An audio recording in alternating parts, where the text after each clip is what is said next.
Kejadian pasal 2. Demikianlah diselesaikan langit dan bumi dan segala isinya.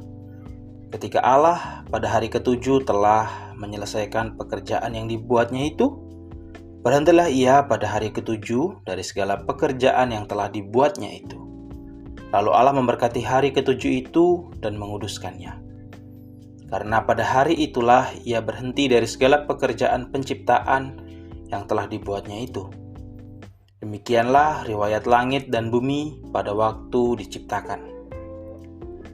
Ketika Allah menjadikan bumi dan langit, sebelum ada semak apapun di bumi, belum timbul tumbuh-tumbuhan apapun di ladang.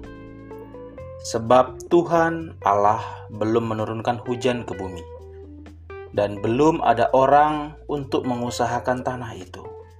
Tetapi ada kabut naik ke atas dari bumi dan membasahi seluruh permukaan bumi itu. Ketika itulah Tuhan Allah membentuk manusia dari debu tanah dan menghembuskan nafas hidup ke dalam hidungnya. Demikianlah manusia itu menjadi makhluk yang hidup. Selanjutnya Tuhan Allah membuat taman di Eden di sebelah timur. Disitulah ditempatkannya manusia yang dibentuknya itu.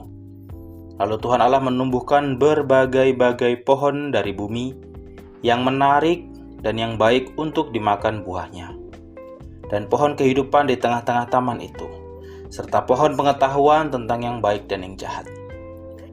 Ada suatu sungai mengalir dari Eden untuk membasahi taman itu. Dan dari situ sungai itu terbagi menjadi 4 cabang.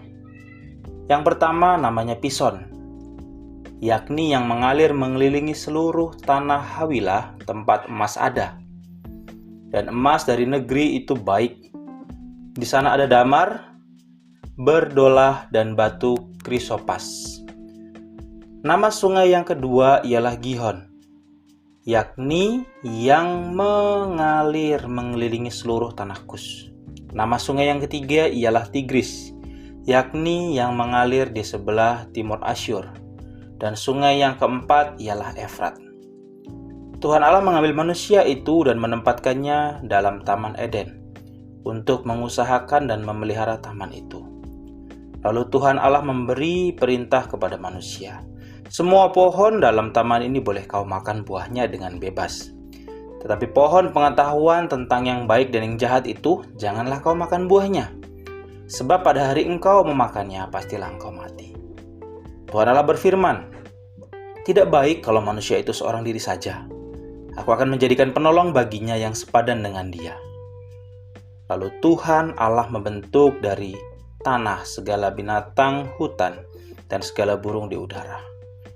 Dibawanyalah semuanya kepada manusia itu untuk melihat bagaimana ia menamainya. Dan seperti nama yang diberikan manusia itu kepada tiap-tiap makhluk yang hidup, demikianlah nanti nama makhluk itu.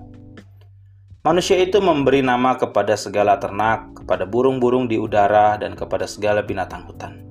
Tetapi baginya sendiri ia tidak menjumpai penolong yang sepadan dengan dia. Lalu Tuhan Allah membuat manusia itu tidur nyenyak.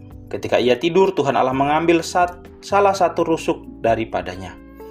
Ia menutup tempat itu dengan daging, dan dari rusuk yang diambil Tuhan Allah dari manusia itu dibangunnyalah seorang perempuan. Lalu dibawanya kepada manusia itu. Lalu berkatalah manusia itu, inilah dia, tulang dari tulangku dan daging dari dagingku.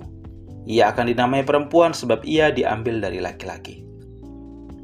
Sebab itu seorang laki-laki akan meninggalkan ayahnya dan ibunya dan bersatu dengan istrinya sehingga keduanya menjadi satu daging. Mereka keduanya telanjang, manusia dan istrinya itu, tetapi mereka tidak merasa malu.